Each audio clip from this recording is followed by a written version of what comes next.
Good morning, good evening, good afternoon, friends, depending on where you have joined from. Hope I am audible and you can see me and you can see the screen as well. I'm sharing the PowerPoint slide, which is the first slide here. Hope everything is all good and we are ready to begin SQL Server weight types.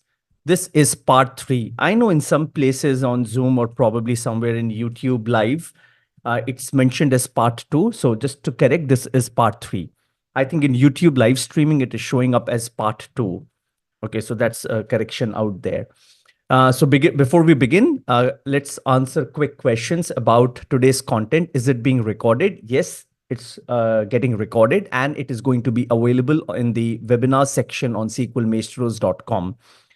In fact, part 1 and part 2, they are also available there online in the webinar section. And by this weekend, part 3 is going to be set up. I was getting a few messages that some of you have subscribed for the premium membership. So please note that if you have subscribed, just give it a few hours and your subscription will get activated. Okay, so premium membership gives you access to all our paid content, which includes the premium videos, the premium video lobby, and of course, all the paid webinars. Okay, so how many of you have participated in SQL Server weight types part 1 and part 2? If you could just use the chat window and answer that.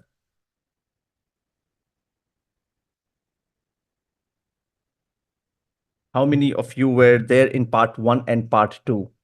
Okay, some of you were there. Okay, cool. Only in part 1. So irrespective if you were there in part 1 and part 2, if not, make sure that after part 3, you're watching part 1 and part 2. And if you have been there, great. So just want to make sure that you have this continuity where you are you're attending all the parts. And then, of course, it's going to be comprehensive learning. Okay, so let's begin with a quick recap of what we did in part 1 and part 2, and then we will jump over to part 3's content. So in part 1, we talked about what is our query doing. We talked about the different states like running, waiting, runnable, and sleeping. And our focus was on what happens when the query is waiting. And that is where we introduce the concept of waiting and queuing, which is your workload, your query is waiting on resources. And what SQL Server does here is records that information. So it helps you in tuning your query. It helps you to understand what your query is waiting for. And SQL Server has assigned a lot of different wait classes. So if you look on the slide, from 2005 to 2019, all the latest versions, with each release of SQL Server, you can see that the number of wait classes have only increased, which means you have more granular information to troubleshoot what your query is waiting for. Two most critical DMVs are very helpful here. The first one is DemOS wait stats, which gives you cumulative and aggregated information across the entire instance. So let's say all these different workloads that are running and are waiting on some or the other wait types, they all will get captured and you will see a summarized figure. So that is an aggregated figure, aggregated stats. That is DemOS wait stats. The other one is DemOS waiting tasks, which gives you more real-time information about what is going on right now in your system. When SQL Server, when your query is waiting and what it is waiting for, we term that as wait type, and think about this as a queue, because a lot of different queries might wait for the same resource, which means essentially a queue is being formed here. So that is where this concept of waiting and queuing comes. Then we discussed this slide where we were talking about on each virtual processor on your hardware, this is what really happens. A SPID is sometimes in running state, sometimes it is in waiting state, sometimes it is in a runnable state. And it just happens so fast. As I speak to you and explain you this slide, it would have happened millions of times. This is just so fast on each virtual processor. Again, I will recommend that all of you go through part 1 to understand all of this in detail. Then, of course, there was another illustration where I was explaining you the queues concept, the different wait types, and the statistics. Here are the tools that you need, of course, from the DMVs, the two DMVs that I talked about, which are right on top. And then you have sysdm exec query, session query wait stats, another DMV, which will give you information about the session. You have extended events from where you can capture weight information. We are doing this in part 4, a couple of these things. And something that is very helpful nowadays is the execution plan. I don't remember whether this was from 14 or 16, but now in SQL Server execution plans, in your query plans, you can actually explore all the different weight types your query has encountered in its lifetime. There are a few exceptions, but yeah, they all get captured there. So when you're troubleshooting a slow running query and you're jumping over to the execution plan, you may want to take a look at all the different weight types. Okay, so there were a few more questions that we were trying to answer in part 2. I will skip that. And then we discussed common weight types related to disks, which is like IO, blocking weights, CPU weights, memory weights, etc. We talked about system weight types that you should be ignoring. You may just kind of remove them from your analysis. And then we discussed common weight types. And in part 2, which was the last webinar, I demonstrated to you CX packet, CX consumer, and exec sync weight type, all of them related to parallel operations. If you have been if you attended part 2, you would remember that we actually troubleshooted a slow running query. We had a query which was taking about like 5 minutes to execute, and it encountered a lot of CX consumer weight type. And that is where I also demystified the fact that CX consumer weight type can be ignored in most cases, but sometimes you may want to go and look into it. And then we kind of fixed it and ensured that the query runs in less than 1 second. So we actually brought down the execution of a 5-minute query to 1 second. This is what we did. Today is part 3. In part 3, I am going to demonstrate to you page IO latch, page latch, resource semaphore, and if time permits, I don't think so time will permit, but maybe let's see, thread pool. These are the 3 ones that I'm going to demonstrate today. Remember, this is page IO latch and page latch. They're different. This is page IO latch. So clearly kind of calls out that this is related to IO. And page latch is related to latches, related to buffer weights. Now, with each weight type, what are you really doing? What is this troubleshooting methodology? First step is to identify. Identify that, yes, your query is waiting on a specific weight type. And you also need to decide whether that weight is actionable or non-actionable. Because waits are always happening. Now if your query is waiting for a few milliseconds because it wants to access a specific data page which is being logged by another user, this is a simple blocking scenario for a few milliseconds, but the wait is there. It's a locking wait. You don't want to troubleshoot such things because in a heavy concurrent environment in an OLTP application, such waits are always going to happen. So you have to identify those actionable waits. Then you get into this diagnostic mode where you try to troubleshoot why it is waiting for, what are the different remedies you can apply, etc. There are always a lot of best practices, do's and don'ts that come with each wait type. And of course, your own experience and that specific environment. That is your diagnostic steps that you're taking. Finally, you are implementing it, which is fixing it. Okay, friends, are we ready for page IO latch, page latch, and resource semaphore? All set, shall we begin? Yes. Okay. While I open up the VM, there's something that I forgot to do, which is, why don't you let me know which country are you from? I always love reading that. Yeah.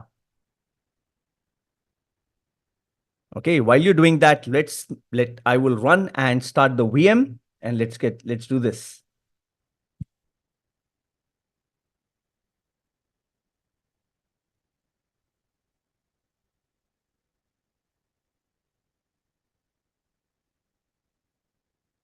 Some of you messaged me. I got it. I got a few emails that, okay, this is happening on July 4th, and that is uh, the Independence Day in the United States. So many of you were not able to join. I'm sorry about that. So I'm hopeful that those folks will be able to watch the recordings.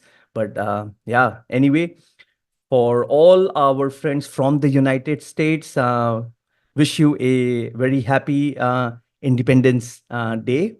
And yeah, Independence Day is always really a great day for for every country, for each citizen there out there. So yeah, enjoy your day, and yeah, enjoy your time with the family. Great National Day out there. So once again, happy Independence Day.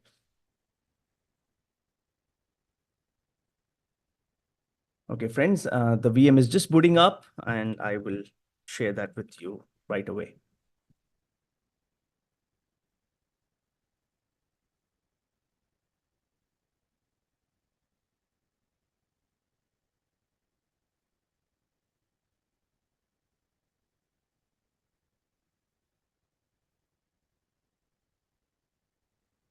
Okay, folks, in the chat window, can you please confirm me? You can see the VM now. Management Studio is right in front of you.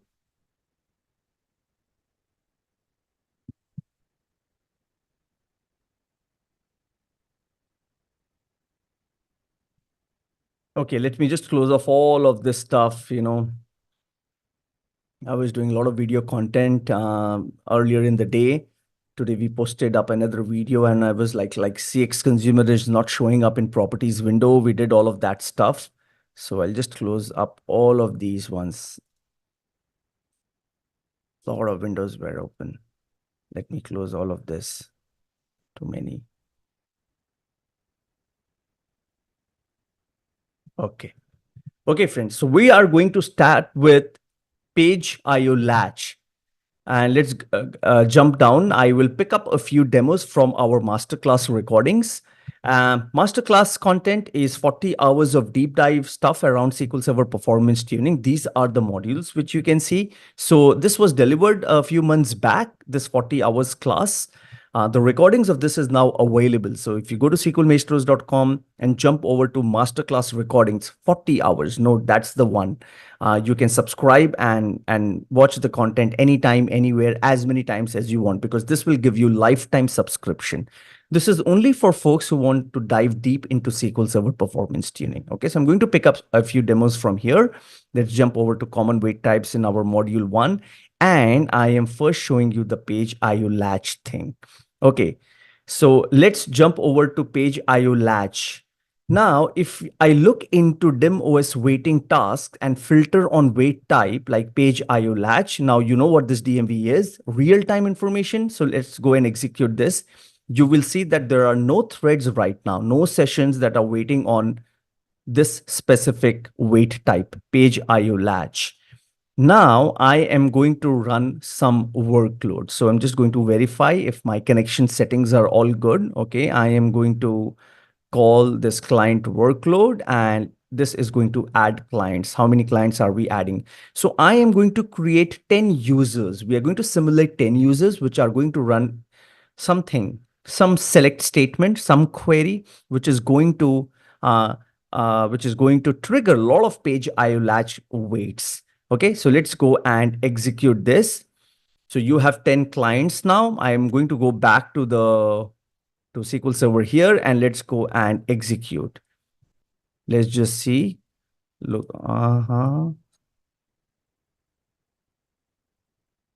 my connection settings okay? Looks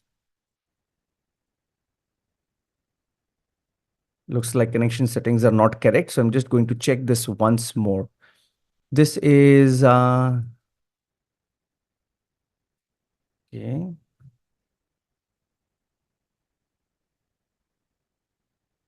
This should be fine. Connection settings might have been wrong. Okay, now you will see. Okay, so now if I keep running this at times, you will see page IO latch sh wait type. So you can see we simulated 10 users. So you can see all the session IDs and they're waiting on page IO latch sh, but the duration is very, very minimal, right? And like keep running it. Now, if I add more users, let's say I will, create more users and jump over here again, you will see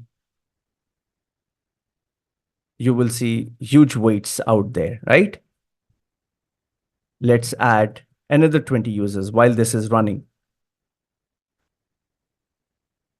So my question to you now is, look at this. What really you think is the query doing? Okay, let's do some wild guesses. I'm going to close the window. What really is the query doing? And what really is page IO latch SH here? What do you think is going on? Any guesses?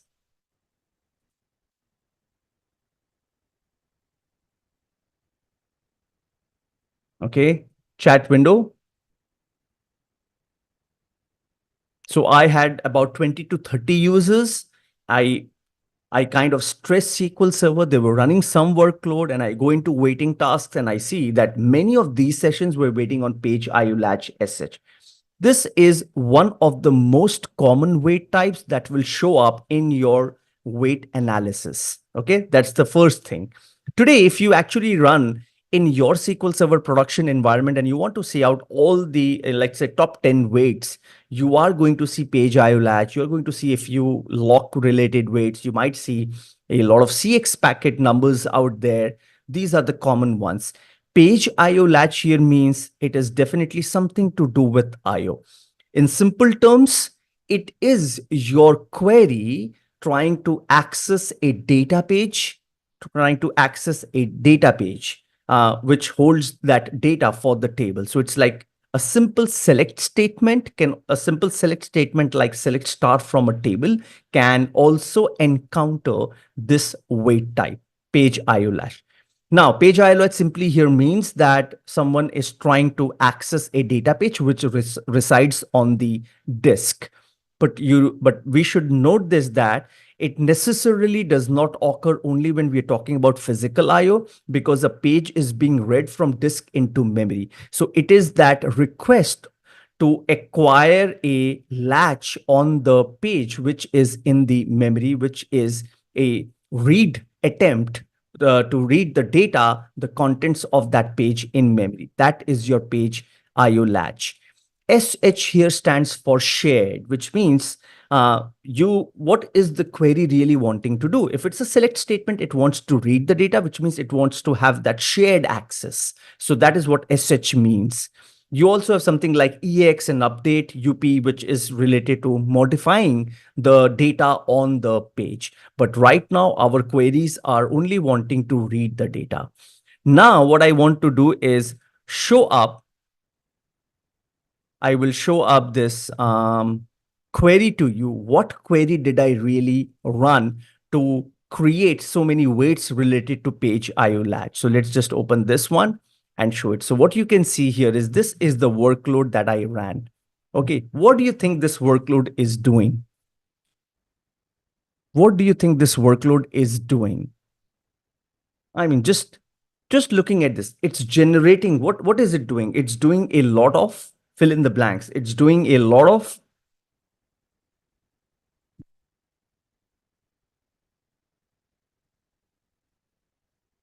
It's doing a lot of IO. If you look at sales order header, full outer join details, full outer join production.product, sales.customer. So you are joining multiple tables. So I'm trying to read a lot of data from disk. And in each loop there, I'm dropping the clean buffers, which means I'm clearing off the memory. So the attempt here is to generate a lot of IO. That is what this query is doing. Now, what do you think? Now, if you're seeing really high page IO latch wait time and of course wait counts, what is the first thing you would like to troubleshoot? Of course, I'm not fixing this query because nothing really requires fixing here. This is just a dummy query to cause the wait stats just for the purpose of demo. I'm sure you're not going to write, queries like this where you're just joining dozens of tables with full outer join. That's just a dummy query to stress SQL Server. But now, if you really see unreasonable numbers with page IO latch, wait count, or wait stats, what will be your first attempt? Where are you going to diagnose? What are you going to look into? Someone mentioned scan, which is really a good thing, right? You're going to look at queries that are doing full scan. You're going to look at queries that are doing table scan or clustered index scan. Those are queries that are commonly good candidates to be tuned. You have to see, are there opportunities where those queries have predicates, but right indexes do not exist, which means queries are landing up doing scans. In real world, you will actually see page IO latch and CX packet right on the top together at times, because if you fix page IO latch, even CX packet comes down. Why? They're related in a way. If your workloads are causing huge scans, maybe due to lack of indexes or whatever it is, are causing huge scans, you're reading from data from huge tables, most likely those reads are going to be parallelized, which means they're going to run in parallel, which means if parallelism takes place, you will also see CX packet going up. So that is where you will mostly see page IO latch going up alongside CX packet. Now, if you see this scenario, it's not really much to do with CX packet. If you fix page IO latch, CX packet will automatically come down, which means if, let's say, you have the right index in place, CX page IO latch will come down, and of course, because you have the right index in place, the optimizer may not run your query with multiple threads. There will be no parallelism here. Instead, the optimizer may run your query serially, which means with a single thread, which means no CX packet. Okay. I wanted to do a full demo of this, of diagnosing and fixing it. But as I said earlier, those are things that we do in the masterclass. But here I've given you a very good overview of exactly what we all should be doing when you're looking at page IO latch. Okay, so there is a question. So it's normal to have page IO latch as such on a daily basis. Our attention is about how many times it says waiting, right? Okay, so this is what we discussed right in part 2, where I first started off with page IO latch is commonly going to be seen in all environments. As I said today, if you run the top 10 weights query, you're going to see page IO latch almost one of those top 3, top 4, top 5 weight types. Check, check. Okay. So the question is, what are you going to do? You need to have some kind of baseline to kind of compare your current numbers with a benchmark or a baseline. You have to be sure that the numbers that you are saying are unreasonable. That is where you start taking action. So yes, and all of this begins when you have a slow running query. If let's say I run this query and if it really takes a lot of time to execute, that is when you are going to jump into the execution plan, isn't it? Are you going to look into a query which runs in less than 1 second? You're not going to go and look into that. But that query might also encounter page IO latch, but that number is going to be very minimal. You will start troubleshooting a query when it runs for, let's say, more than 5 seconds, 10 seconds, or something like that. I mean, beyond certain expectation. That is where you will start looking into things. Okay, someone says review and optimize queries to reduce the amount of data read from disk. True. That is what we are. That is also what you could do. Put predicates, etc. You're not going to read all the columns, and from a full table, you would definitely want to have predicates. Okay, so let's go and close this. Let's go and look into the next one, and let's look into page latch. So I have buffer latch there. Okay, page latch are also called as buffer latch.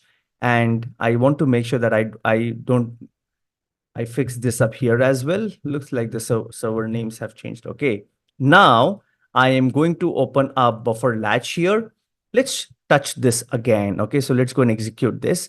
Now you will see that no queries are waiting on page latch here. Okay, let's stress SQL Server and cause page latch, buffer latches. So I'm going to add clients. Something is running now. Let's go here and check. Okay, so now you can see page latch occasionally shows up, but only just for a query. Do we go ahead and create more such clients? Let's create one more. Okay. Let's see. A lot of page latches there now. Okay, so now let's go and close this window. If you were sitting next to me here, you would see the CPU fans burning. Of course, because these are, if you can see here, these are pretty resource intensive workloads that I'm running to stress SQL Server. And they, in return, of course, are triggering a lot of weights related to these weight types. What really is page latch? Now, while page IO latch was more about like disk related weights, so you're reading this data page from disk into memory, page latch is your wait type related to accessing that page in memory, which is acquiring a latch on that 8K buffer. So this is how technically it goes inside SQL Server. For every data page, SQL Server will reserve a 8K buffer. This is an 8K buffer, a reserved memory area. All this is managed by the SQL Server Memory Manager. So the content of this 8K page, which is on the disk, is read from disk and put into memory. Now, what you want to do is modify that page. So if you can see, a couple of these EX, SH, different type of page latches. Just like page IO latch, you have these page latches, which means you want to access this page in memory, which means you want to acquire a latch on the buffer. At any given point of time, there will be only one user that can modify the contents of that 8K buffer area. And if there is a wait related to that, this will result in waiting on page latch. So that's the technical difference between page IO latch and page latch. So please do not be confused. Page IO latch simply means your waits related to disk IO, and page latch is really a buffer latch, which is waits related to reading that content of that page, which is in memory. If I open up the client workload now here, you will see what are we really trying to do. So can someone look into this content and see what really is going on? What are we trying to do? Anyone? If you want to watch the remainder part of the webinar and all the remaining demos, you can subscribe to the webinar on SQLmaestros.com and get lifetime access to the recorded webinar. All you have to do is just go to SQLmaestros.com, click on the recorded webinar section and get access to all the webinar recordings. There are many of them. Some of these webinars are free and some of them are very nominally priced. So the ones that you're interested in, you can subscribe to them and get lifetime access. Now, because there are so many webinars, subscribing to each webinar might be a bit cumbersome. So we have another option, which is SQL Maestros membership. So the first link on SQL Maestros says join. If you click on that, it will bring you to SQL Maestros membership. Things are very simple. There are two membership levels. The first level is free, where you get access to all the free webinars and all our tutorials and demos, more than 200, 300 demos and tutorials. All you have to do is just become a free member. You're paying nothing and you get access to all of them. So you don't have to go and subscribe to each webinar individually. Just become a free member and then explore the free video lobby. So if you go to the video lobby here, there is something called as free content where you get access to all of that. But then all of us are interested in advanced content, isn't it? And that is where premium membership comes into play. So the webinars that are paid, and there are many advanced tutorials and demos. If you want access to all of them, you can become a premium member and pay a nominal price, which is annual membership. Once you do that, you can explore the premium video lobby. If you go to the premium video lobby from here, or just go to the video lobby and click on premium content, you can see all the paid webinars and all the advanced tutorials and demos and get access to all of them with your annual membership. Anyway, choice is yours. There's a lot of content on SQLmaestros.com, and you can also explore the YouTube membership level as well. So you have free content on YouTube channel, and you can also join and become a member of SQL Maestros on YouTube, where you can pay a monthly fee, get access to all the paid webinars and advanced content. So in summary, you can go to SQLmaestros.com and become a member, or you can become a member on YouTube also. Becoming a member on SQLmaestros.com turns out to be a little cost effective with the annual membership in comparison to YouTube monthly membership. But anyway, choice is yours, whichever platform you wish to use. Happy SQL.